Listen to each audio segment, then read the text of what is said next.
ഈ യോഗത്തിൻ്റെ അധ്യക്ഷൻ സംസ്കാരയുടെ വൈസ് പ്രസിഡന്റ് ശ്രീ ജോസ്, ഈ യോഗത്തിന് സ്വാഗതം പറഞ്ഞ സംസ്കാരയുടെ സെക്രട്ടറി ശ്രീ വിനീത്, ഇവിടെ നമ്മുടെ കഴിഞ്ഞ കാൽ നൂറ്റാണ്ടിനിടയിൽ മലയാളത്തിലെ എഴുത്തിനെയും വായനയും ആഴത്തിൽ സ്വാധീനിച്ച അഗ്രഗാമിയായ ഹൃദയസ്ഥനായ എഴുത്തുകാരൻ പ്രിയപ്പെട്ട ബെന്യാമിൻ. അദ്ദേഹത്തിൻ്റെ ആദ്യ കഥാസമാഹാരം പുറത്തു വന്നിട്ട് 25 വർഷമാകുന്നു, ഉദ്ധാനാസ്യം.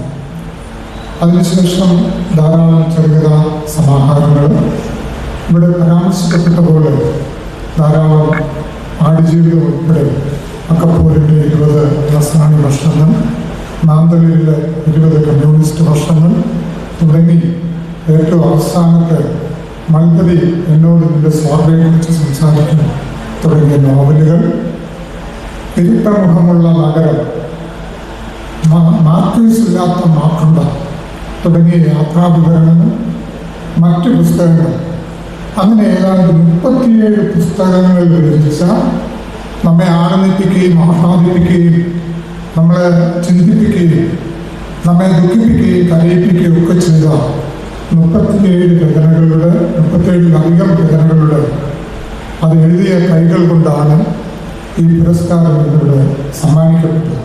അത് ഈ പുരസ്കാരത്തിൻ്റെ മഹത്വം വർദ്ധിപ്പിക്കുന്നു. ആ അനുഗ്രഹിക്കപ്പെട്ട കരങ്ങൾ കൂടുതൽ അനുഗ്രഹിക്കപ്പെട്ടതായി കൂടുതൽ എഴുതി ഞങ്ങളെയൊക്കെ ആഹ്ലാദിപ്പിക്കുവാനും ആനന്ദിപ്പിക്കാനും ഇടയാകട്ടെ എന്ന് ആശംസിക്കുന്നു.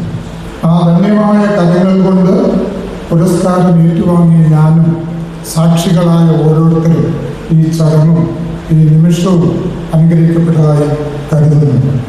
ഇവിടെ അനുസ്മരണ പ്രഭാഷണം നിർവഹിച്ച പ്രിയപ്പെട്ട സുരേഷ് കുറുപ്പ്, നമ്മുടെ ഈ സിൻഡിക്കേറ്റിലെ ഏറ്റവും ശക്തനായ പ്രതിനിധിയായ ശ്രീ രജി സക്കറിയ, നമ്മുടെ മികച്ച ഗവേഷകനും സ്കൂൾ ഓഫ് റൈറ്റേഴ്സിലെ അധ്യാപകനും ഒക്കെയായ എഴുത്തുകാരനുമൊക്കെയായ പ്രിയപ്പെട്ട അജു കെ നാരായണൻ, ശ്രീ കവിയായ ശ്രീ ജയാകുറുപ്പ്, ഇവിടെ നന്ദി രേഖപ്പെടുത്തുന്ന സംസ്കാരയുടെ ജോയിന്റ് സെക്രട്ടറി സുമേഷ് കുമാരൻ, മികച്ച പണ്ഡിതനും അധ്യാപകനുമായ കൃഷ്ണൻ സാറും, ഈ തെരഞ്ഞെടുപ്പ് സമിതിയിലുണ്ടായിരുന്ന കേരളത്തിലെ തന്നെ ഏറ്റവും മികച്ച കവികളിലൊരാളായ ശ്രീമതി ഇന്ദുലേഖ, സംസ്കാരയുടെ മറ്റ് സുശ്രീന്ദ്രൻ ഉൾപ്പെടെയുള്ള മറ്റ് ഡിസംബർ ഉൾപ്പെടെയുള്ള മറ്റ് ഭാരവാഹികൾ, സജിമോനും മറ്റ് ഭാരവാഹികൾ, എംപ്ലോയീസ് അസോസിയേഷൻ്റെ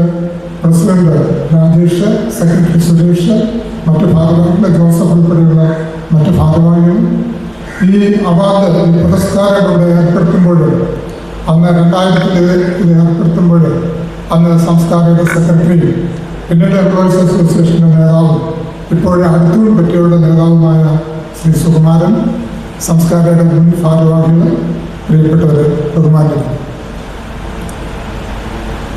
ഖലീൽ ജിബ്രാൻ്റെ പ്രോഫറ്റിൽ അൽ മുസ്തഫ യാത്ര പറയുന്ന വേളയിൽ ഇങ്ങനെ പറയുന്നുണ്ട്: brief my days among you and briefer still the words I have spoken. ആ പ്രോഫറ്റ് ഉണ്ണികൃഷ്ണൻ്റെ ഏറ്റവും അടുത്ത സുഹൃത്തും ഉണ്ണികൃഷ്ണൻ്റെ ഒരു വഴികാട്ടി എന്ന് പറയാവുന്ന കവിയും വിവർത്തകനുമൊക്കെയായ പ്രൊഫസർ കെ വി തമ്പി പ്രവാചകൻ എന്ന പേരിൽ ഇങ്ങനെ തർജ്ജമ ചെയ്തിട്ടുണ്ട്: ഞാൻ നിങ്ങളുടെ ഇടയിൽ ചിലവഴിച്ച ദിവസങ്ങൾ ഹ്രസ്വമായിരുന്നു, ഞാൻ ഓതിയ വാക്കുകളോ ഹ്രസ്വമല്ല. ഉണ്ണികൃഷ്ണന് ഈ ഭൂമിയിൽ ചെലവഴിച്ച ദിവസങ്ങൾ ഹ്രസ്വമായിരുന്നു. ഉണ്ണികൃഷ്ണൻ ഓതിയ വാക്കുകൾ, ഉണ്ണികൃഷ്ണൻ അവശേഷിപ്പിച്ച വാക്കുകൾ ഹ്രസ്വതരവുമായിരുന്നു. It is not the days in life that counts, but the life in days. ജീവിതത്തിൻ്റെ ദിവസങ്ങളല്ല പ്രധാനം, ദിവസങ്ങളിലെ ജീവിതമാണ് എന്ന് പറഞ്ഞിട്ടുള്ളത് Abraham Lincoln. It is not the length of life, but the depth of life. ജീവിതത്തിൻ്റെ നീളമല്ല, ജീവിതത്തിൻ്റെ ദൈർഘ്യമല്ല, ജീവിതത്തിൻ്റെ ആഴമാണ് പ്രധാനം എന്ന് പറഞ്ഞത് റാൽഫ് വാൾഡോ എമേഴ്സൺ. ആ അർത്ഥത്തിൽ ഏറ്റവും ധന്യമായ, ഏറ്റവും സാർത്ഥകമായ, ഏറ്റവും സർഗാത്മകമായ ഒരു ജീവിതം ഓർമ്മിക്കപ്പെടേണ്ട ഒരു ജീവിതമാണ് ഉണ്ണികൃഷ്ണൻ നയിച്ചതെന്ന് കാണാൻ കഴിയും. ഉണ്ണികൃഷ്ണന് ജനിച്ചത് 1950 ഇന്ന് അദ്ദേഹം ജീവിച്ചിരുന്നെങ്കിൽ 75 വയസ്സുണ്ടാവുകയാണ്. ഉണ്ണികൃഷ്ണൻ മരിക്കുന്നത് 1999 ഓഗസ്റ്റ് മാസം 9 ഇന്ന് അദ്ദേഹത്തിൻ്റെ 25ാം ചരമ വാർഷിക വർഷമാണ്. 25 വർഷം കഴിഞ്ഞു. നമ്മുടെ പ്രിയപ്പെട്ട അനുസ്മരണ പ്രഭാഷകൻ സുരേഷ് കുറുപ്പ് പറഞ്ഞതുപോലെ ഈ 1/4 നൂറ്റാണ്ടിന് ശേഷവും ഉണ്ണികൃഷ്ണൻ്റെ ഈ മരണം ഒരു ദുഃഖമായി, ഒരു സങ്കടമായി, ഒരു വേദനയായി, ഒരു നിശ്വാസമായി, ഒരു തേങ്ങലായി, ഒരു വലിയ ഓർമ്മയായി, ഒരു കരച്ചിലായി, ഒരു അലമുറയായി സഹൃദയരുടെയും അദ്ദേഹത്തിൻ്റെ സുഹൃത്തുക്കളുടെയും മനസ്സിൽ അവശേഷിക്കുന്നു. ഉണ്ണികൃഷ്ണൻ പഠിച്ചത് ആഗ്ര സർവകലാശാലയിൽ. അവിടെ MA ഇംഗ്ലീഷിലാണ് അദ്ദേഹം പഠിച്ചത്. പക്ഷേ മറ്റ് വകുപ്പുകളിൽ ഗണിതശാസ്ത്രത്തിൻ്റെയും ജീവശാസ്ത്രത്തിൻ്റെയും ഊർജ്ജതന്ത്രത്തിൻ്റെയും രസതന്ത്രത്തിൻ്റെയും ഒക്കെ ചരിത്രത്തിൻ്റെയും ഒക്കെ വകുപ്പുകളിൽ പോയി, ഡിപ്പാർട്ട്മെൻറ്റുകളിൽ പോയി തൻ്റെ വിജ്ഞാന ദൃഷ്ട അടക്കുന്ന ഒരു മികച്ച വിദ്യാർത്ഥിയായിരുന്നു ഉണ്ണികൃഷ്ണൻ. ഉണ്ണികൃഷ്ണൻ്റെ പാണ്ഡിത്യം, എല്ലാ വിഷയങ്ങളിലുള്ള പാണ്ഡിത്യം, അത് പിന്നീട് ഉണ്ണികൃഷ്ണൻ്റെ വിവർത്തനത്തിലും ഉണ്ണികൃഷ്ണൻ്റെ നിരൂപണങ്ങളും ഒക്കെ വായിക്കുന്നവർക്ക് അത് മനസ്സിലാക്കാൻ വളരെ വലിയൊരു പണ്ഡിതനായിരുന്നു ഉണ്ണികൃഷ്ണൻ. ആഴത്തിലുള്ള അറിവ് എല്ലാ വിഷയങ്ങളിലും ഉണ്ണികൃഷ്ണൻ ഉണ്ടായിരുന്നു. അത് കഴിഞ്ഞിട്ട് ആഗ്ര സർവകലാശാലയിൽ നിന്ന് പഠനത്തിന് ശേഷം അദ്ദേഹം തിരിച്ചു വന്ന് കുറച്ചുകാലം ഒരു സമാന്തര വിദ്യാഭ്യാസ രംഗത്ത് പ്രവർത്തിക്കുകയും അതിനുശേഷം കേരള സർവകലാശാലയിൽ അദ്ദേഹം അസിസ്റ്റൻ്റായിട്ട് ജോലിയിൽ പ്രവേശിക്കുകയും ചെയ്തു. ഈ കാലത്താണ് ഇവിടെ സൂചിപ്പിക്കപ്പെട്ട പോലെ സംക്രമണം KN ഷാജിയും നമ്മുടെ പ്രിയദാസി മംഗലത്തിലൊക്കെ ചേർന്ന് നടത്തിക്കൊണ്ടിരുന്ന സംക്രമണത്തിൻ്റെ പ്രവർത്തനങ്ങളുമായി ബന്ധപ്പെടുന്നു. സംക്രമണം ഒരുപക്ഷെ ഇവിടെ ഇരിക്കുന്ന എല്ലാവർക്കും അറിയാവുന്നതുപോലെ അക്കാലത്തെ സമാന്തര പ്രസിദ്ധീകരണങ്ങളിൽ ഏറ്റവും ശ്രദ്ധേയമായ അർത്ഥവത്തായ ഒരു പ്രസിദ്ധീകരണമായിരുന്നു സംക്രമണം. അക്കാലത്താണ് നരേന്ദ്രപ്രസാദ്, അയ്യപ്പമണി സാറ്, കടന്നലട്ട തുടങ്ങി കേരളത്തിലെ പ്രമുഖരായ എല്ലാവരുമായി ഒരു അടുപ്പം ഉണ്ണികൃഷ്ണൻ ഉണ്ടാകുന്നു. ഉണ്ണികൃഷ്ണൻ അതുമായി ബന്ധപ്പെട്ടതിന് ശേഷം തീർച്ചയായും ആ സംക്രമണത്തിൻ്റെ ധാരാളം തർജ്ജിമകൾ അതിൽ വരാൻ തുടങ്ങി. വളരെ പ്രസക്തമായ ആ സംക്രമണത്തിൻ്റെ മുഖം തന്നെ അത് മാറുന്ന തരത്തിലേക്ക് ഉണ്ണികൃഷ്ണൻ്റെ ഇടപെടൽ അതിലുണ്ടായി. അക്കാലത്താണ് ഇവിടെ സൂചിപ്പിച്ചതുപോലെ അന്തമുഖസാറിന് അവസ്ഥ, ഭാരതീപുരം, സംസ്കാരം തുടങ്ങിയ നോവലുകൾ മലയാളത്തിലേക്ക് തർജ്ജിമ ചെയ്തു. അതിൻ്റെ എല്ലാ ആമുഖ പഠനങ്ങൾ എഴുതിയിട്ടുള്ളത് ഉണ്ണികൃഷ്ണനാണ്. ഈ ബന്ധമാണ് പിന്നീട് ഇവിടെ സൂചിപ്പിച്ചതുപോലെ മഹാത്മാഗാന്ധി അദ്ദേഹം പിന്നീട് 87 ഒരു കുറച്ചു കാലം വിദേശത്ത് ജോലി ചെയ്തതിന് ശേഷം തിരിച്ചു വരുമ്പോൾ 87 ഇവിടെ വന്ന് ചേരുന്നു. അന്തർമുഖി സാറുമായിട്ടുള്ള ആ ബന്ധം ഈ സർവകലാശാലയുടെ രൂപീകരണത്തിൽ, ആ സർവകലാശാലയുടെ ഫോർമേറ്റീവ് ഇയേഴ്സിൽ, അതിൻ്റെ രൂപാന്തര കാലഘട്ടത്തിൽ, രൂപീകരിക്കപ്പെടുന്ന കാലഘട്ടത്തിൽ വലിയ സംഭാവന ഉണ്ണികൃഷ്ണൻ്റെ ഒരു സംഭാവന അതിലുണ്ട്. സ്കൂൾ ഓഫ് ലെറ്റേഴ്സിൻ്റെ കാര്യത്തിൽ മാത്രമല്ല, ഈ സർവകലാശാലയുടെ എല്ലാ കാര്യങ്ങളിലും ഉണ്ണികൃഷ്ണൻ്റെ ഒരു സംഭാവന ഇടപെട്ട് ഞാൻ അതിൻ്റെ വിശദാംശങ്ങളിലേക്ക് സമയക്കുറവൊന്നും കടക്കുന്നു. ഈ സർവകലാശാലയുടെ എല്ലാ വകുപ്പുകളുടെയും രൂപീകരണത്തിലും മികച്ച അധ്യാപകരെ കണ്ടെത്തി കൊണ്ടുവരുന്നതിലും ഇതിൻ്റെ കെട്ടിടങ്ങൾ നിർമ്മിക്കുന്നതിലുമെല്ലാം അതോടൊപ്പം തന്നെ ക്ലാസ്സാരങ്ങൾ തുടങ്ങി പല കാര്യങ്ങളിലും ഉണ്ണികൃഷ്ണൻ്റെ സംഭാവന വലുതാണ്. ഉണ്ണികൃഷ്ണന് ഈ സംക്രമണ സംഖ്യ ധാരാളം സാംസ്കാരിക പരിപാടികൾ കേരളത്തിലെമ്പാടും സംഘടിപ്പിച്ചിട്ടുണ്ട്. സംക്രമണ പുസ്തകമാണ് ധാരാളം പുസ്തകങ്ങൾ അക്കാലത്ത് വിവർത്തനം ചെയ്ത് മലയാളത്തിൽ കൊണ്ടുവന്നു. സംക്രമണത്തിൻ്റെ പ്രവർത്തനം ഏർപ്പെട്ടിരിക്കുമ്പോൾ ഒരു ചെറിയ സംഭവം സൂചിപ്പിക്കാം. ഒരിക്കൽ സംക്രമണത്തിന് വേണ്ടി സത്യജിത്തിനെ അഭിമുഖം ചെയ്യുവാനായിട്ട് ഉണ്ണികൃഷ്ണൻ കൽക്കട്ടയ്ക്ക് പോവുകയുണ്ടായി. നേരത്തെ കത്തൊക്കെ എഴുതി അനുവാദം വാങ്ങിച്ചിട്ടാണ് പോയത്. അദ്ദേഹം അവിടെ ചെല്ലുന്നു. അവിടെ ചെന്നിട്ട് രാവിലെ 9:30 മുതൽ 10 മണി വരെയാണ് ഈ അഭിമുഖത്തിന് സമയം അനുവദിച്ചിരുന്നത്. ഉണ്ണികൃഷ്ണൻ അവിടെ ചെല്ലുന്നു. സത്യജിത്തിയുടെ ഓഫീസിൽ ചെല്ലുന്നു.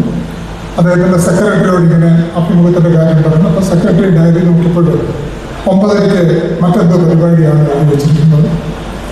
സാധാരണഗതിയിൽ സത്യജിത്തിനെ പോലുള്ള ഒരു വലിയ സംവിധായകനെ സംബന്ധിച്ചിടത്തോളം അഭിമുഖം എന്ന് പറയുന്ന ഒരു ബോറൻ പരിപാടി ആയതുകൊണ്ട് അദ്ദേഹം അതൊന്ന് ഒഴിവാക്കിയതായിരിക്കും. അതിന് മറ്റു പരിപാടികൾ എന്തായാലും ശരി തന്നെ. ഉണ്ണികൃഷ്ണൻ പറഞ്ഞു, ഞാനിങ്ങനെ കേരളത്തിൽ നിന്ന് വന്നതാണ്, അപ്പോൾ അദ്ദേഹത്തിൻ്റെ സെക്രട്ടറി സത്യേന്ദ്രയുടെ അടുത്ത് പോയി ഈ കാര്യം പറഞ്ഞപ്പോഴും സത്യേന്ദ്രൻ പറഞ്ഞ പരിപാടി നമുക്ക് മാറ്റി വെക്കാൻ കഴിയുന്നതല്ല, അതുകൊണ്ട് നാളെയോ മറ്റന്നാളോ നമുക്ക് അഭിമുഖം നടന്നു. സെക്രട്ടറി തിരിച്ചു വന്ന് ഉണ്ണികൃഷ്ണനോട് പറയുന്നു. അപ്പോൾ ഉണ്ണികൃഷ്ണനെ സംബന്ധിച്ചിടത്തോളം അദ്ദേഹം മടങ്ങി വരാനുള്ള ടിക്കറ്റ് അന്ന് വൈകിട്ടത്തെ എടുത്തിട്ടുണ്ട്. അപ്പോൾ അദ്ദേഹം പറഞ്ഞു, ഞാൻ മടക്ക യാത്രക്കുള്ള ടിക്കറ്റ് എടുത്തിട്ടാണ് വന്നിരിക്കുന്നത്, അതുകൊണ്ട് മറ്റൊരു സമയമോ ഒന്നും കഴിയില്ല. അപ്പോൾ സെക്രട്ടറി വീണ്ടും അകത്ത് കയറി കാര്യം പറയുമ്പോഴും ഒരുപക്ഷെ അങ്ങ് ഒഴിഞ്ഞു പോകുന്നെങ്കിൽ പൊക്കോട്ടെ എന്ന് വിചാരിച്ചിട്ടായിരിക്കും സത്യേന്ദ്രൻ പറഞ്ഞില്ല, പരിപാടി മാറ്റിവെക്കാൻ കഴിയില്ല എന്ന് പറഞ്ഞു. സെക്രട്ടറി വീണ്ടും വന്നത് പറയുന്നു. ഉണ്ണികൃഷ്ണൻ വളരെ വിഷമം തോന്നി, കാരണം ഇത്രയും ഒരു വലിയ സംവിധായകനെ അഭിമുഖം ചെയ്യാനായിട്ട് വന്നിട്ട്. അപ്പോൾ ഉണ്ണികൃഷ്ണൻ പറഞ്ഞൊരു കാര്യം ചെയ്യും, ശരി എന്നാൽ ഞാൻ അകത്ത് കയറി ഒരു ഹായ് പറഞ്ഞിട്ടങ്ങ് പൊക്കോളാം, ഒരു നമസ്കാരം പറഞ്ഞിട്ടങ്ങ് പൊക്കോളാം, സമയം ഇൻ്റർവ്യൂവിന് സമയം കിട്ടുന്നില്ലെങ്കിൽ എന്ന് പറഞ്ഞു. സെക്രട്ടറി എന്ന് പറഞ്ഞു. അപ്പോൾ സത്യേന്ദ്രൻ പറഞ്ഞു ശരിയായിക്കോട്ടെന്ന് പറഞ്ഞു. ഉണ്ണികൃഷ്ണൻ അകത്ത് കയറുന്നു. നമുക്കെല്ലാം അറിയാവുന്നതുപോലെ നമ്മളെല്ലാം വായിച്ചിട്ടുള്ളതുപോലെ സത്യേന്ദ്രൻ ഒരു വലിയ അജാതബാഹുവായ ഒരു മനുഷ്യനാണ്. അദ്ദേഹം ഒരു വലിയ കസേരയിലാണ് ഇരിക്കുന്നത്, ചുറ്റുപാടും ചെറിയ കസേരയിലാണ് ഇരിക്കുന്നത്. അദ്ദേഹം ഉണ്ണികൃഷ്ണൻ അകത്ത് കയറി സംഭാഷണം നിന്നുകൊണ്ട് തന്നെ സംഭാഷണം ആരംഭിച്ചപ്പോൾ സത്യേന്ദ്രൻ ഇരിക്കാൻ പറഞ്ഞു. അദ്ദേഹം ഇരുന്നു, സംഭാഷണം തുടർന്നു. സത്യേന്ദ്രയ്ക്ക് മനസ്സിലായി തൻ്റെ മുന്നിലിരിക്കുന്ന ആള് നിസ്സാരക്കാരനല്ല, സാധാരണ താൻ കാണുന്ന ഒരു അഭിമുഖക്കാരനല്ല തൻ്റെ മുന്നിൽ വന്നിരിക്കുന്നതെന്ന് സത്യേന്ദ്രയ്ക്ക് പെട്ടെന്ന് മനസ്സിലായി. ഇപ്പോൾ 9:30 കഴിഞ്ഞപ്പോൾ സത്യേന്ദ്രൻ തൻ്റെ സെക്രട്ടറിയെ വിളിച്ചു പറഞ്ഞു, രാവിലത്തെ പരിപാടി മാറ്റിവെക്കുന്നു. അപ്പോൾ ഉണ്ണികൃഷ്ണൻ വിചാരിച്ച് 10 മണി വരെ അഭിമുഖം നടത്തി പോകാമെന്ന് വിചാരിച്ചു. അഭിമുഖം മുന്നേറി 10 മണിയായപ്പോൾ വീണ്ടും സത്യേന്ദ്രൻ തൻ്റെ സെക്രട്ടറിയെ വിളിച്ചിട്ട് 10 മണിക്കുള്ള പരിപാടി മാറ്റിവെക്കാൻ പറഞ്ഞു. ചുരുക്കത്തിൽ ആ അഭിമുഖം 12:30 വരെ നീണ്ടു. എന്ന് മാത്രമല്ല, ഉണ്ണികൃഷ്ണന് ഭക്ഷണം വാങ്ങിച്ചു കൊടുക്കാനും ഉണ്ണികൃഷ്ണന് അദ്ദേഹത്തെ താമസിക്കുന്ന സ്ഥലത്ത് കൊണ്ടാക്കുന്നതിനുമുള്ള ക്രമീകരണമാണ് സത്യേന്ദ്രൻ ചെയ്യുകയും ചെയ്തു. സിനിമയെപ്പറ്റി, ഇന്ത്യൻ സിനിമയെപ്പറ്റി, ലോക സിനിമയെപ്പറ്റിയൊക്കെ ആഴത്തിൽ അറിവുള്ള ഒരു ചലച്ചിത്ര നിരൂപകനാണ് ഉണ്ണികൃഷ്ണൻ.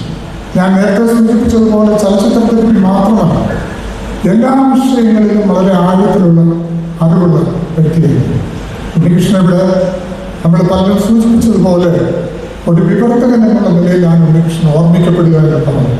നിരൂപകനും അതോടൊപ്പം തന്നെ മറ്റ് പല മേഖലകളിലും സാംസ്കാരികത്തോടും, പക്ഷെ ഇതിൽ ഒരു വിവർത്തകൻ എന്നുള്ളത് അദ്ദേഹത്തിൻ്റെ പ്രധാനപ്പെട്ട 2 വിവർത്തനങ്ങളെ പറ്റി ഇവിടെ സൂചിപ്പിക്കുന്നു. അതിലാദ്യത്തേത് ഷേക്സ്പിയറുടെ ദി ലമെന്റബിൾ ട്രാജഡി ഓഫ് ടൈറ്റസ് ആൻഡ്രോണിക്കസ് എന്ന് പറയുന്ന പുസ്തകം. അത് ഷേക്സ്പിയറുടെ ആദ്യ ദുരന്ത നാടകം. അത് മലയാളത്തിലേക്ക് തർജ്ജമ ചെയ്യാനായിട്ട്, വിവർത്തനം ചെയ്യാനായിട്ട് പലരും ശ്രമിക്കുകയും അതിൻ്റെ ദുരന്തം ബീഫത്സത കണ്ട് അത് ഇട്ടിട്ട് പോവുകയും ചെയ്തു. അയ്യപ്പ ഉണ്ണികൃഷ്ണൻ്റെ ഒരു നിർബന്ധം കൂടി ഉണ്ണികൃഷ്ണൻ്റെ മേൽ അതിൻ്റെ ഒരു ചെറിയ സ്വാധീനം ഉണ്ടാവും. 2 പേര് അതിൻ്റെ പരിഭാഷയ്ക്ക് ശ്രമിക്കുകയും പകുതിയായപ്പോൾ ഈ ദുരന്തം, ഈ ബീഫത്സത സഹിക്കാൻ വേണ്ടിയിട്ടുണ്ട്. പക്ഷെ ഉണ്ണികൃഷ്ണൻ ഷേക്സ്പിയറിൻ്റെ ഈ ദുരന്ത നാടകം മലയാളത്തിന് വേണ്ടി വിവർത്തനം ചെയ്തു. ഷേക്സ്പിയറിൻ്റെ ഉള്ളിൽ കടന്ന് ആ ദുരന്ത കഥാപാത്രങ്ങളിലൂടെ പോയി അത് പുറത്തെടുക്കുക എന്ന് പറയുന്നത് അത്ര എളുപ്പമായ കാര്യമാണ്. അയ്യപ്പ ഉണ്ണികൃഷ്ണൻ അത് രേഖപ്പെടുത്തിയിട്ടുണ്ട്. അയ്യപ്പ ഉണ്ണികൃഷ്ണൻ പറയുന്നത് ഈ തർജ്ജിമ ഉണ്ണികൃഷ്ണൻ്റെ മനസ്സിനെയും ആരോഗ്യത്തെയും സാരമായി ബാധിച്ചിട്ടുണ്ടാവും. പക്ഷെ മലയാളത്തിന് വേണ്ടി, ഭാഷയ്ക്ക് വേണ്ടി ഉണ്ണികൃഷ്ണൻ ഒരു പരാതിയും പറഞ്ഞിട്ടില്ല, അതെല്ലാം സഹിച്ചു എന്നാണ് അയ്യപ്പ ഉണ്ണികൃഷ്ണൻ എഴുതിയിട്ടുള്ളത്. അയ്യപ്പ ഉണ്ണികൃഷ്ണൻ മറ്റൊരു കാര്യം കൂടെ പറയുന്നു. ഉണ്ണികൃഷ്ണൻ്റെ വിവർത്തനത്തിൻ്റെ രീതി അനുനയവും വശീകരണവും. ഒരു മതഭാഷാ കൃതിയെ കണ്ടു കഴിഞ്ഞാൽ അതിലേക്ക് വായിച്ച് അതിനെ വശീകരിച്ച് സൗരഭ്യ സല്ലാപാദികൾ കൊണ്ട് അതിനെ വശീകരിച്ച് വശത്താക്കി അതിൻ്റെ അകത്ത് കിടന്നിട്ട് അതിനെ വിവർത്തനം ചെയ്യുന്ന ഒരു രീതിയാണ് ഉണ്ണികൃഷ്ണൻ അനുവർത്തിച്ചിട്ടുള്ളത്. അല്ലാത്തത് ബലാത്കാരമാണ്, അതിൻ്റെ ബാക്കി പത്രവും അങ്ങനെയായിരുന്നു. പക്ഷെ ഉണ്ണികൃഷ്ണൻ്റെ ഇവിടെ നമ്മുടെ പ്രിയപ്പെട്ട ബെന്യാമിൻ സൂചിപ്പിച്ചതുപോലെ ബെന്യാമിന് ഈ കൊളറാ കാലത്തെ പ്രണയത്തിലൂടെ ഉണ്ണികൃഷ്ണനെ പ്രണയിച്ച ഒരാളാണ്. ആ കൊളറാ കാലത്തെ പ്രണയം എന്ന് പറയുന്ന മാർക്വീസിൻ്റെ നോവൽ, അത് മാർക്വീസിൻ്റെ മാന്ത്രിക ഭാഷയുടെ സൗന്ദര്യം ഒരുപക്ഷെ അതിനേക്കാൾ ഉപരി ഒപ്പിട്ട അല്ലെങ്കിൽ ഒപ്പിയെടുത്ത ഒരു രചനയായി മലയാളത്തിൽ ഇവിടെ എഴുത്ത് ഗ്രോസ്മാൻ്റെ ഇംഗ്ലീഷ് പരിഭാഷയാണ് അദ്ദേഹം അതിന് ആധാരമാക്കിയത്. അത്ര മനോഹരമായി ഈ ഇവിടെ സൂചിപ്പിച്ചതുപോലെ അദ്ദേഹത്തിൻ്റെ 100 Years of Solitude തർജ്ജമ ചെയ്ത് ഡോക്ടേഴ്സ് വേലായിരുന്നു. പക്ഷേ ഇതിൻ്റെ തർജ്ജമ വന്നപ്പോൾ DC ബുക്സ് ഉണ്ണികൃഷ്ണനെ അത് ഏൽപ്പിക്കുകയും വളരെ സമർപ്പണത്തോടെ അർപ്പണ മനോഭാവത്തോടുകൂടി ഉണ്ണികൃഷ്ണൻ അത് ഏറ്റെടുക്കുകയും അതിൻ്റെ പരിഭാഷ പൂർത്തീകരിക്കുകയും ചെയ്തു. 1997 ഓഗസ്റ്റിലാണ് ആ പരിഭാഷ പുറത്തിറങ്ങുന്നത്. 99 ഉണ്ണികൃഷ്ണൻ മരിക്കുകയും ചെയ്തു. ഈ 97 പുറത്തിറങ്ങിയതിൻ്റെ പരിഭാഷ ഇപ്പോൾ 20ാമത്തെ പതിപ്പിൽ അത് എത്തി നിൽക്കുകയാണ്. 19 പതിപ്പ് കഴിഞ്ഞു. ഇപ്പോഴും ഏറ്റവും അധികം വായനക്കാരുള്ള ഒരു കൃതിയായി ഈ കോളറാകാലത്ത് പ്രണയം നിൽക്കുന്നത്. അതിലെ മാന്ത്രികമായ മാർക്യൂസിൻ്റെ ഭാഷ അതേപോലെ ഒപ്പിയെടുത്ത ആ സുന്ദരമായ ഭാഷയിൽ മലയാളത്തിന് വിവർത്തനം സമ്മാനിച്ച ഉണ്ണികൃഷ്ണൻ്റെ ആ ശേഷി തന്നെയാണ് ഇംഗ്ലീഷും മലയാളവും ഒരുപോലെ കൈകാര്യം ചെയ്യുന്നത്. ഉണ്ണികൃഷ്ണൻ ഈ കോളറാകാലത്തെ പ്രണയത്തിൻ്റെ ആമുഖത്തിൽ വളരെ 2 കാര്യങ്ങൾ അദ്ദേഹം സൂചിപ്പിക്കുന്നു. ഒന്ന്, ഡോസ്റ്റോവ്സ്കിയുടെ ഡെമൺ ഭൂതാവിഷ്ടം എന്ന പേരിൽ NK ദിവാകരൻ തർജ്ജമ ചെയ്തു. അതിൽ അദ്ദേഹം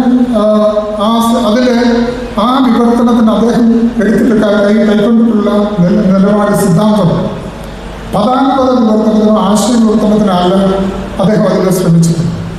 മറിച്ച് അതൊരു മലയാള കൃതി എന്ന് തോന്നത്തക്ക തരത്തിലേക്ക് അത് വിവർത്തനം ചെയ്യുകയാണ്.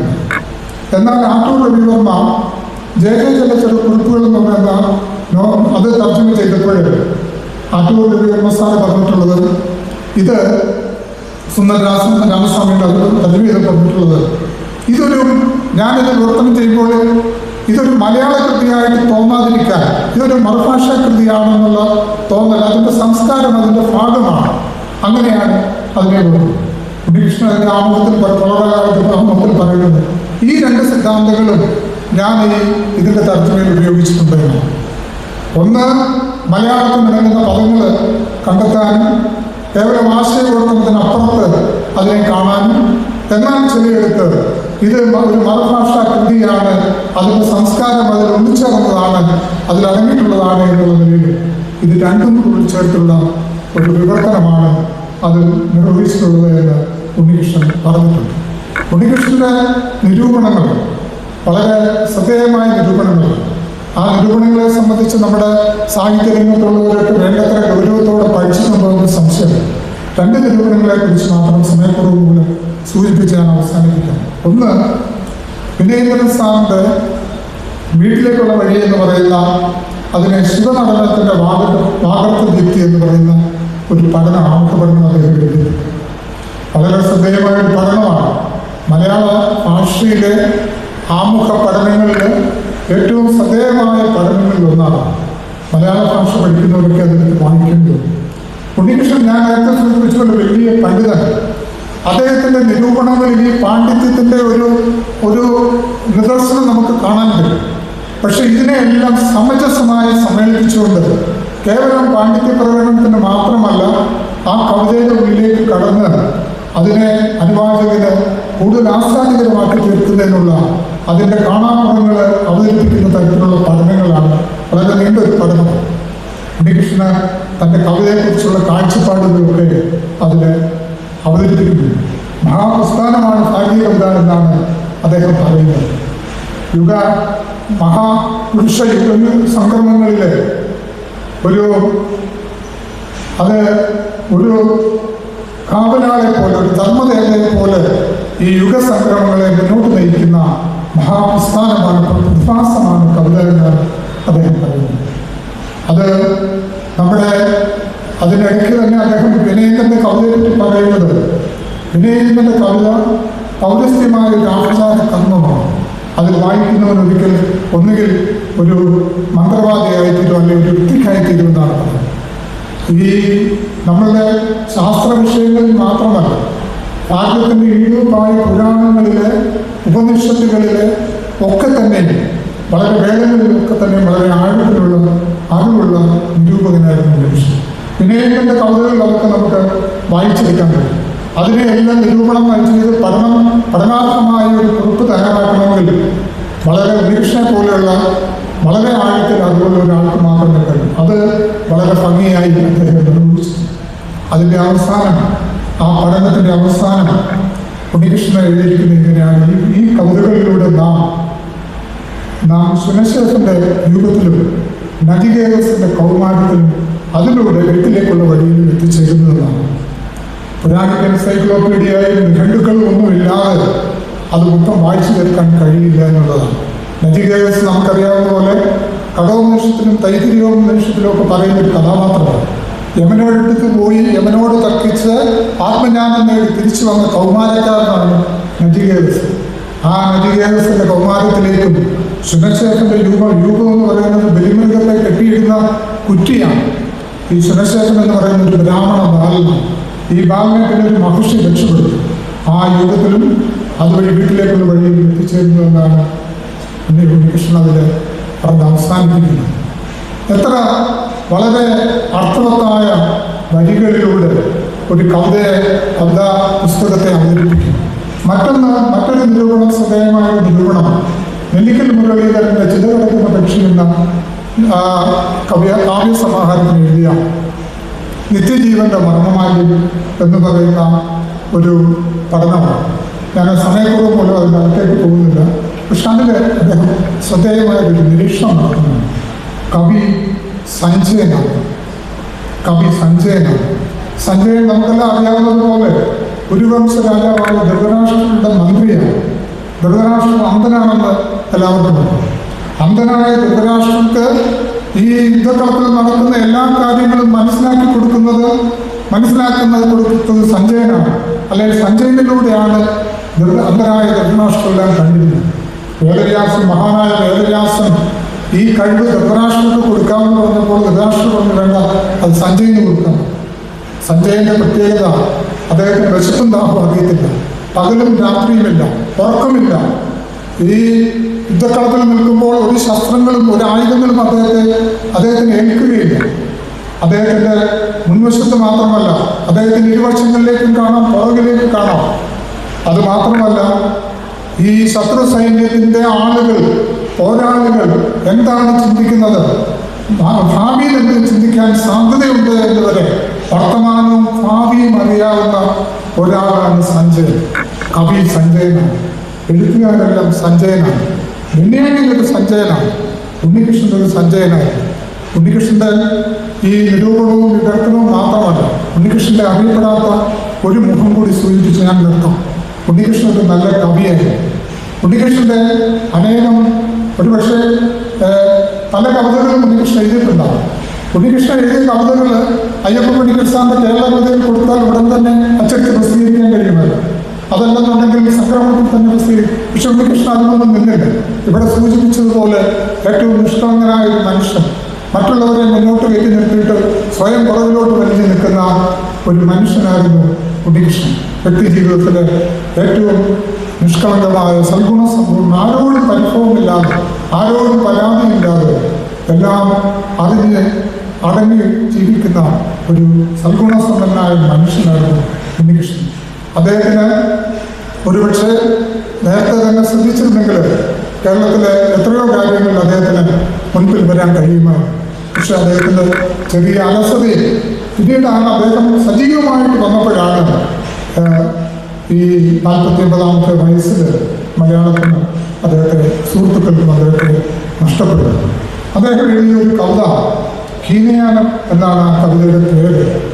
ആ ഹീനയാനം എന്ന് വെച്ചാൽ പഴയ പന്താവ്.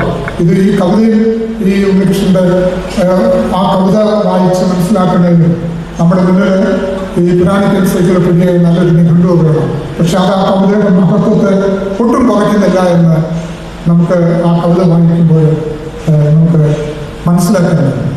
ബോധധാരയിൽ ഒരു ജലരേഖ പോലെ ഏകതക്കുള്ളൊരു നാരായണമാക്കി ആദിവൃക്ഷം കുറിച്ച വചനങ്ങൾക്കപ്പുറം ഹരിതഹർഷ ബാഷ്പവർഷങ്ങളിൽ തണുവുണർന്നു, ഭാണ്ഡവഖണ്ഡവാഗ്നിയിൽ കരൾ പിളർന്നു, ആകാശഭൂമിയിൽ ലാലിലത്വത്തിൽ ഭൂമി ചയിക്കുന്നു ഭൂമിപുത്രൻ ബാലകൃഷ്ണൻ. ബാലകൃഷ്ണൻ എന്ന് വെച്ചാൽ ഉണ്ണികൃഷ്ണൻ തന്നെയാണ്. ഭൂമിപുത്രൻ ബാലകൃഷ്ണൻ. ഇതിൻ്റെ നീണ്ട ഒരു കവിതയാണ്. ഇതുപോലെയുള്ള വളരെ വലിയ പ്രത്യേക പദാവലികൾ കൊണ്ട് കോർത്തെടുത്ത ഒരു മാല പോലെ വായിച്ചു പോകാവുന്ന വളരെ മനോഹരമായ കവിതയാണ്. അതിൻ്റെ അവസാന വരികൾ: എൻ്റെ ഹരിതമരീചിക തേടിയണയും ജന്മാന്തരഹംസങ്ങളെ പോവുക മയങ്ങി ജാലാംബര നക്ഷത്രരാശിയിൽ നിന്നും നിന്നാദിന വസനങ്ങൾ ഹിമശൈത്യ സ്ഥലികൾ നിന്നാദ്യന്തരഹിതമാം ഹിമസ്ഥലികളിൽ നേടി നാം പങ്കുവെക്കുന്ന ഈ സ്വപ്നാടനങ്ങൾ ഒരു പച്ചിലത്തിൽ അഭയമാണ് അവസാനമണിയുന്ന സ്വപ്നങ്ങൾ യാത്രകൾ കലാഹരം സനാതനം ഹരിതസ്വാന്തം. ഇങ്ങനെയാണ് കവിത അവസാനിക്കുന്നത്. കലാഹരം എന്ന് വെച്ചാൽ ഒരു സർപ്പമാണ്, കടുത്ത വിഷമാണ്. സനാതനം എന്ന് വെച്ചാൽ പാരമ്പര്യം ശാശ്വതമാണ്. ഹരിതസ്വാന്തം ഇവിടെ നേരത്തെ പറഞ്ഞതുപോലെ ഉണ്ണികൃഷ്ണന്റെ മിക്ക കവിതകളിലും മിക്ക രചനകളിലും ഈ പച്ചയോടുള്ള ആഭിമുഖ്യം, ഹരിതത്തോടുള്ള. ഇവിടെ ഗാന്ധി യൂണിവേഴ്സിറ്റിയിൽ സ്കൂൾ ഓഫ് ലിറ്ററേച്ചർ ഒരു മാസിക പുറത്തിറക്കാൻ വന്നപ്പോൾ അതിൻ്റെ പേരും ഹരിതമെന്നാണ്. പച്ചയോട് അടങ്ങാത്ത പ്രതിപത്തി ആവേശം ഉണ്ണികൃഷ്ണൻ ഉണ്ടായിരുന്നു. ഹരിതസ്വാന്തനം എന്ന് പറഞ്ഞാണ് കവിത. നമ്മുടെ ഒരുപക്ഷെ ഉണ്ണികൃഷ്ണൻ ജീവിച്ചിരുന്നെങ്കിൽ കേരളത്തിലെ അറിയപ്പെടുന്ന ഒരു കവിയായി ഉണ്ണികൃഷ്ണൻ തീർച്ചയായും ഉണ്ണികൃഷ്ണൻ നിരൂപകൻ വിവർത്തകൻ എന്നതോടൊപ്പം തന്നെ ഒരു കവി എന്ന കൂടി ഉണ്ണികൃഷ്ണൻ അറിയപ്പെടുമായിരുന്നു എന്നുള്ള കാര്യത്തിൽ യാതൊരു സംശയമില്ല. ഉണ്ണികൃഷ്ണൻ നമ്മൾ ഓർക്കുന്ന ഒരു ദിവസമാണ് ഈ ജൂലൈ. ഞാൻ ഇവിടെ ഈ സംസ്കാരം 1999 ഉണ്ണികൃഷ്ണൻ മരിച്ചതിന് ശേഷം 2000-ലാണ് ഈ സുഹൃത്തുക്കളും ബന്ധുക്കളും എല്ലാം കൂടെ ചേർന്ന് ഇതിനൊരു കോർപ്പസ് ഫണ്ട് രൂപീകരിച്ച് ഈ അവാർഡ് തുടക്കമിട്ടത്. ആദ്യ അവാർഡ് എം പ്രഭാകരനാണ് കൊടുത്തത്. അന്ന് ഈ വേദിയിൽ അയ്യപ്പ മെഡിക്കൽ സാറ് കടമ്പനിട്ട അടൂർ ഗോപാലകൃഷ്ണന്, ഇന്ന് CPI-ന്റെ അഖിലേന്ത്യാ സെക്രട്ടറി ആയിരിക്കുന്ന MA baby, professor KV Thampi ഉൾപ്പെടെ വളരെ വലിയ പ്രബലഗംഭീരമായ ഒരു സദസ്സിലാണ് ആദ്യ അവാർഡ് കൊടുത്തത്. പിന്നീട് ഓരോ വർഷവും അത് ഇപ്പോൾ പക്ഷേ 2 വർഷത്തിൽ കുറച്ച് നാളായി ഈ അവാർഡും അനുസ്മരണം നടക്കുന്നില്ല എന്നാണ് ഞാൻ മനസ്സിലാക്കുന്നത്. നാം എന്തുകൊണ്ട് ഉണ്ണികൃഷ്ണനെ ഓർക്കണം? അത് കലീന്ദ്രൻ തന്നെ പറയുന്നത്, മറ്റൊരാളുടെ സ്മരണകളിൽ ഒരാൾ നിലനിൽക്കുന്നിടത്തോളം കാലം ആരും മരിക്കുന്നില്ല.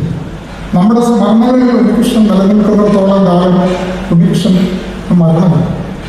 നാം ഇങ്ങനെ മറ്റുള്ളവരെ എന്തുകൊണ്ട് സ്മരിക്കണം എന്ന് ചോദിക്കുമ്പോൾ നാം ജീവിച്ചിരിക്കുന്നതെന്ന് സ്വയം ബോധ്യപ്പെടാനാണ് നാം മറ്റുള്ളവരെ സ്മരിക്കുന്നത്. നിങ്ങളെല്ലാവരും ഇവിടെ കുറേ നേരം വന്നിരിക്കുന്നു, നാം മരിച്ചിട്ടില്ല എന്ന് ബോധ്യപ്പെടാനാണ് വന്നിരിക്കുന്നത്. നാം നമ്മുടെ സംഘടനാ പ്രവർത്തനങ്ങളിൽ ഏർപ്പെടുന്നു, സാംസ്കാരിക പ്രവർത്തനങ്ങളിൽ ഏർപ്പെടുന്നു. ഗാസയിലെ പൊരുതി വീഴുന്ന മരിച്ചു വീഴുന്ന കുഞ്ഞുങ്ങളെ ഓർത്ത് നാം വിലപിക്കുന്നു. അതിനെതിരെ നാം ശബ്ദമുയർത്തുന്നു. ഇസ്രായേലിനെതിരെ ശബ്ദമുയർത്തുന്നു.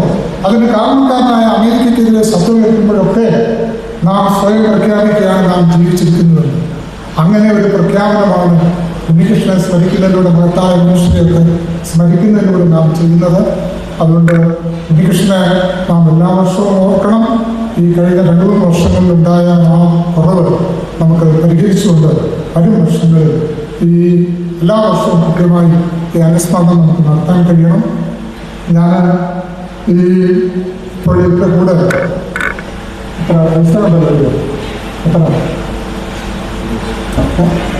20,000 രൂപ ഇതിൻ്റെ കൂടെ തരുന്നുണ്ട്. ഞാൻ 20,000 രൂപ എന്നെ സംബന്ധിച്ചിടത്തോളം വലിയൊരു തുകയാണ്. പക്ഷെ ഞാൻ ആ തുക സംസ്കാരത്തിൽ തന്നെ തിരിച്ചു നൽകുകയാണ്. അത് ഒരു ചെറിയ നിർദ്ദേശം. എല്ലാ വർഷവും ഉണ്ണികൃഷ്ണ അനുസ്മരണം നടത്തണം. അതോടൊപ്പം തന്നെ ഉണ്ണികൃഷ്ണൻ്റെ പേരിൽ ഇപ്പോൾ നടക്കുന്ന 2 വർഷത്തിൽ ഒരിക്കൽ കൊടുക്കുന്ന ഈ പുരസ്കാരത്തോടൊപ്പം വിവർത്തനത്തിന് എല്ലാ വർഷവും ഈ ഓഗസ്റ്റ് മാസം 9-ാം തീയതി കഴിയുമെങ്കിൽ അന്ന് പ്രവൃത്തി ദിവസം അല്ലെങ്കിൽ മറ്റൊരു ദിവസം വെച്ച് വിവർത്തനത്തിനൊരു അവാർഡ് കൊടുക്കണം. ആ അവാർഡിന് ഈ പണം ഉപയോഗിക്കണമെന്നാണ് എനിക്ക് നിർദ്ദേശിക്കാനുള്ളത്. ഞാൻ അത് നമ്മുടെ സർവകലാശാലയിൽ നിന്ന് തന്നെ ധാരാളം വിവർത്തകരുണ്ട്. നമ്മുടെ ഇവിടുന്ന് ഈ അടുത്ത സമയത്ത് റിട്ടയർ ചെയ്ത സുനിൽകുമാർ നല്ലൊരു വിവർത്തകനാണ്. നമ്മുടെ ഹോയിലുള്ള നമ്മുടെ കവി PR രാധാകൃഷ്ണൻ, നമ്മുടെ അജീത് കുട്ടി, എൻ്റെ ശ്രദ്ധയിൽ വന്ന പെട്ടെന്ന് വന്ന പേരുകൾ മാത്രമാണ്. ഇവിടെ ധാരാളം വിവർത്തകർ ഇപ്പോൾ അല്ലാതെ ഉണ്ട്. അവരെയൊക്കെ ആദരിക്കാൻ പറ്റുള്ളൊരു അവസരമായിട്ട് ഈ അനുസ്മരണ ദിവസത്തെ കാണുകയും ഓഗസ്റ്റ് മാസം 9-ാം തീയതി അത് നടക്കുകയും എല്ലാ വർഷവും നടക്കുകയും അതത് വർഷം തന്നെ വിവർത്തനത്തിന് ഒരു അവാർഡ് കൊടുക്കുന്നുണ്ട്. 5000 രൂപയുടെ അവാർഡുണ്ട്. 4 വർഷത്തേക്കുള്ള പൈസയായിരുന്നു.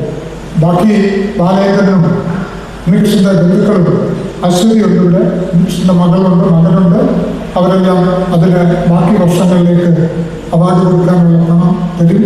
അതെല്ലാം കൂടെ വെച്ച് അത് മുന്നോട്ട് കൊണ്ടുപോകുന്നൊരു അഭ്യർത്ഥന സാംസ്കാരിക ഭാരവാഹികളോടും അതിന് നേതൃത്വം കൊടുക്കുന്ന എംപ്ലോയീസ് അസോസിയേഷനോടും പ്രത്യേകമായി അഭ്യർത്ഥിക്കുകയാണ്.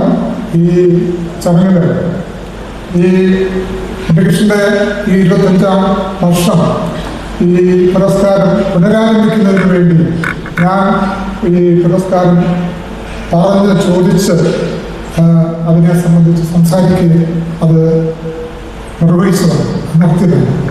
അതുകൊണ്ട് എനിക്ക് ആരോടും ബാധ്യതയില്ല, കടപ്പാടുമില്ല, കടജലാഭാരം ഒട്ടും തന്നെയില്ല എന്ന് സൂചിപ്പിച്ചുകൊണ്ട് ഇത്രയും നേരം ഇവിടെ വന്നിരുന്ന് നാം മരിച്ചിട്ടില്ല എന്ന് സ്വയം പ്രഖ്യാപിക്കാനായിട്ട് 2 കഴുത്തും കാണിച്ചിട്ട് വന്നിരുന്ന എല്ലാവരോടും ഉള്ള നന്ദിയും കടപ്പാടും അറിയിച്ചുകൊണ്ട് ഉണ്ണികൃഷ്ണന്റെ ഓർമ്മ ഒരു കാരണവശാലും വരുന്ന വർഷം നമുക്ക് ഓഗസ്റ്റ് 9 നടത്തുന്നതിന് സംസ്കാരയുടെ ഭാരവാഹികളും അതിന് നേതൃത്വം കൊടുക്കുന്ന സംഘടനയും ശ്രദ്ധിക്കണം എന്ന് അഭ്യർത്ഥിച്ചുകൊണ്ട് ഒരു കാര്യം കൂടെ സൂചിപ്പിച്ചുകൊണ്ട് നമ്മുടെ ഉണ്ണികൃഷ്ണന്റെ ഈ കാല നൂറ്റാണ്ട് 25-ാം ചരമവാർഷിക വർഷം 1-2 പരിപാടികളിലൂടെ സ്കൂൾ ഓഫ് അഫയേഴ്സിന് നാരായണ സാർ അതിന് താല്പര്യമുണ്ടെങ്കിൽ വിവർത്തനത്തിന്റെ ഒരു വർക്ക്ഷോപ്പ് സംസ്കാരവുമായിട്ട് ചേർന്ന് നോക്കണം. നമ്മുടെ അയ്യപ്പ മെഡിക്കൽ സാർ ഫൗണ്ടേഷന്റെ പ്രിയദാസ് തിരുവനന്തപുരത്ത് അദ്ദേഹം നിരൂപണത്തെക്കുറിച്ചോ വിവർത്തനത്തെക്കുറിച്ചോ അദ്ദേഹം ഒരു പരിപാടി അവിടെ സംഘടിപ്പിച്ചു. ഞങ്ങൾ പത്തനംതിട്ടയിലെ മറ്റൊരു അനുസ്മരണ പരിപാടി ആലോചിക്കുന്നു. ഉണ്ണികൃഷ്ണൻ തീർച്ചയായിട്ടും മലയാളത്തിൽ മറക്കാൻ കഴിയുന്ന ഒരു വ്യക്തിയല്ല. നമുക്ക് ഉണ്ണികൃഷ്ണന്റെ സ്മരണകൾ തിരിച്ചു പിടിക്കേണ്ടതുണ്ട്. നമ്മുടെ സ്മരണകളിൽ ഉണ്ണികൃഷ്ണന്റെ ഓർമ്മ എല്ലാ കാലവും നിറഞ്ഞു നിൽക്കട്ടെ എന്ന് പറഞ്ഞുകൊണ്ട്